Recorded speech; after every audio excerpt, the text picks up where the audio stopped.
une fois qu'on a structuré, une petite subdivision pour déjà smoother un petit peu tout ça, et on va resmoother légèrement, moins aux endroits qui sont plus pincés.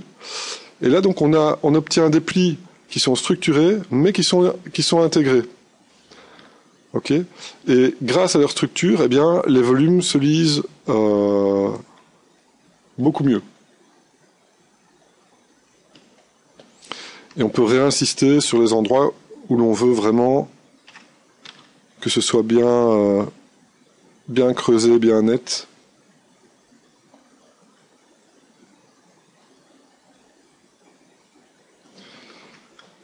Ok. Donc l'objectif, c'est que ça reste tout le temps bien lisible, de ne pas revenir avec des informations qui viennent complètement parasiter l'objet. Alors, j'ai oublié de faire le trou ici, donc je vais prendre mon masque pen, enlever le lésimos pour venir faire la... Ah oui, enlever le lésimos ici.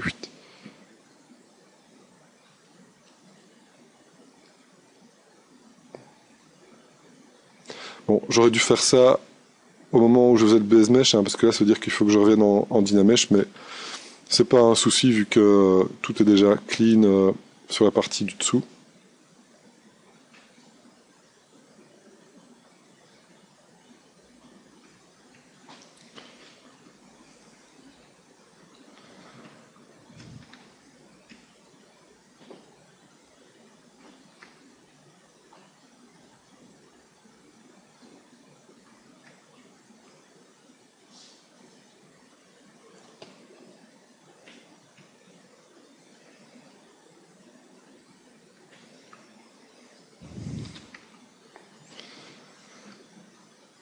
Ok, donc tout ça, je vais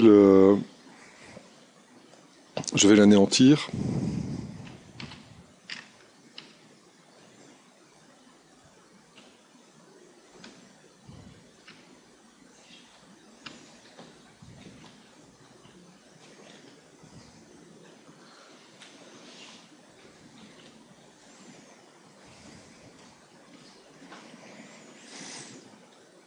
Donc on voit ici que les pieds vont bien rentrer dedans.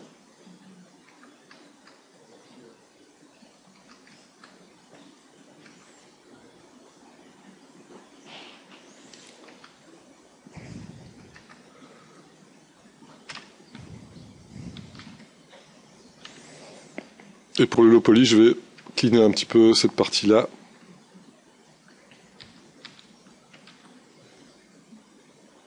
Donc j'aplatis un petit peu une petite zone ici.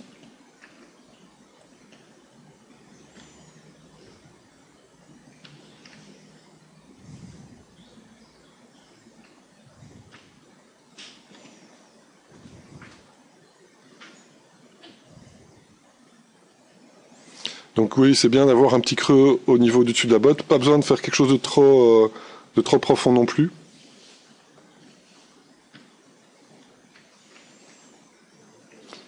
Ok. Donc là, je suis en Dynamesh de 750 divisé une fois, donc je suis à 1500. Donc je vais faire un Dynamesh de 1500 là-dessus. J'ai plus besoin de chipoter sur les formes, donc il n'y a pas de problème. Et au niveau du...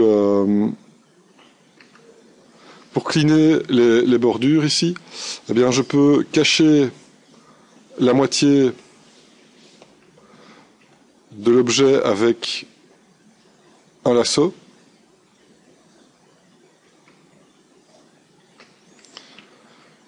Et venir cleaner avec du clip.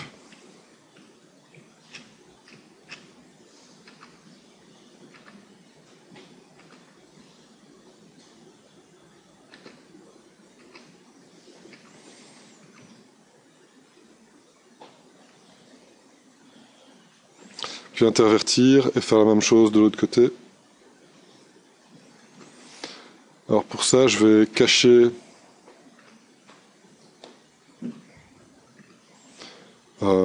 cacher un côté.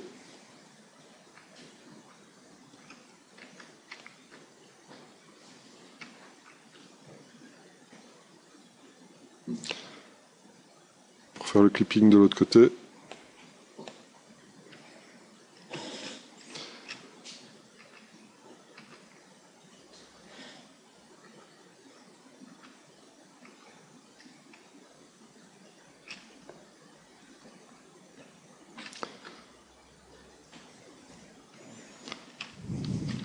Et un peu de trim dynamique pour nettoyer.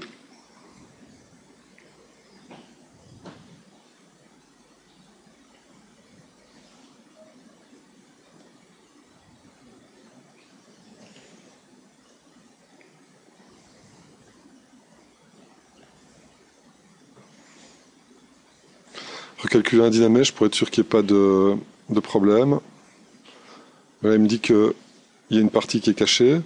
Alors comme j'ai travaillé cette fois-ci en asymétrie, eh bien je vais utiliser le Smart Resim encore une fois.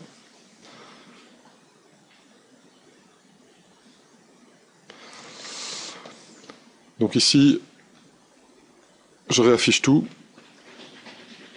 je recalcule le dynamèche et j'utilise le Smart Resim pour, le Mirror and Weld pour avoir les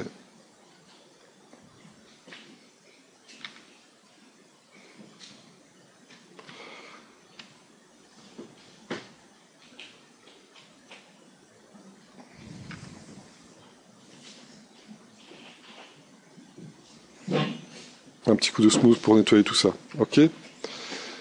Voilà pour les bottes. Alors un truc intéressant à faire pour les bottes, c'est de marquer aussi comment elles ont été construites.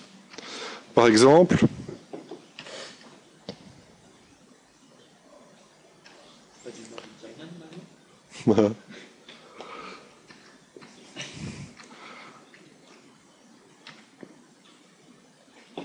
par exemple ici, eh bien, je vais avoir la patte de devant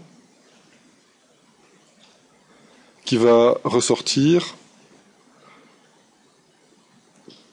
par-dessus la série de plis.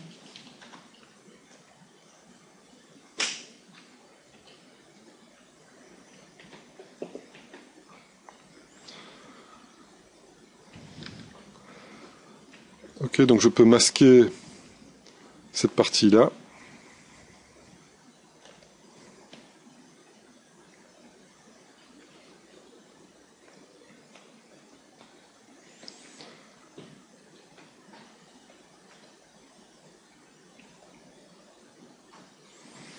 Et faire un léger inflate.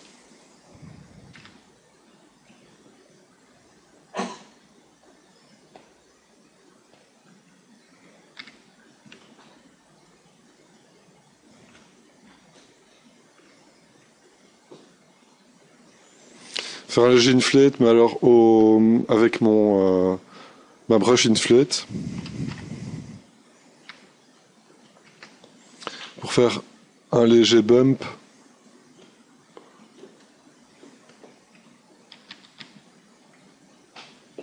Voilà, par exemple, j'aurais dû rajouter encore un petit peu de définition avant de faire ça. Donc je refais un divide. Non, si c'est grave. Et je recommence. Ouais. Merci, monsieur.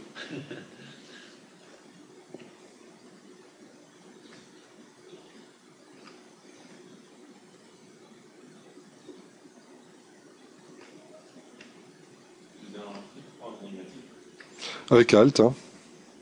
Avec Alt, on part en négatif, ouais.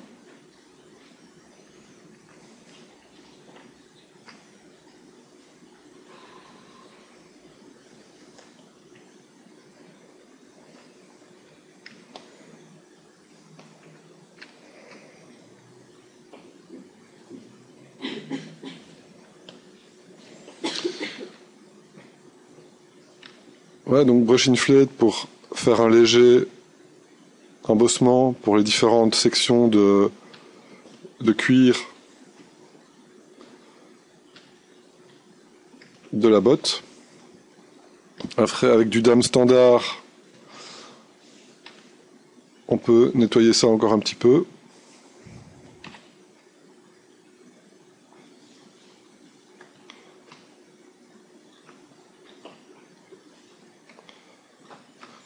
Et avec le dame standard,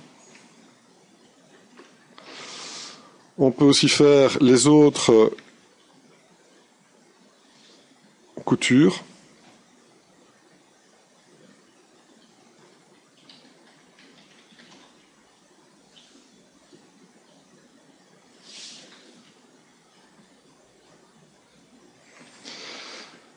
Et aussi les coutures qu'on a sur les côtés. Et là, je vais activer le Lazy Mouse pour faire une couture bien propre.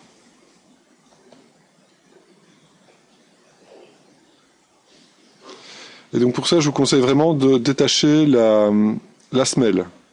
Parce qu'on va arriver à faire des coutures assez précises qui vont parfois aller ici en dessous. Alors une fois que la couture est faite, vous pouvez activer le Lazy Mouse sur le masque aussi, pour faire la doublure, avec le masque pen.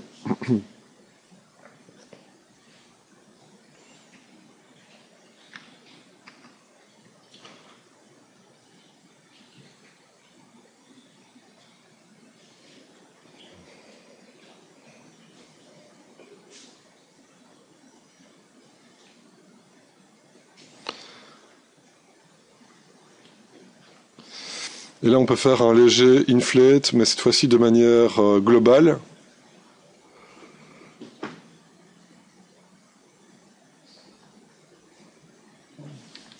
Et peut-être le faire même à la main. Donc je vais mettre un inflate de 2. Voilà. Et là, donc, on a la doublure et on a la couture qui s'imprime pour les détails de la botte.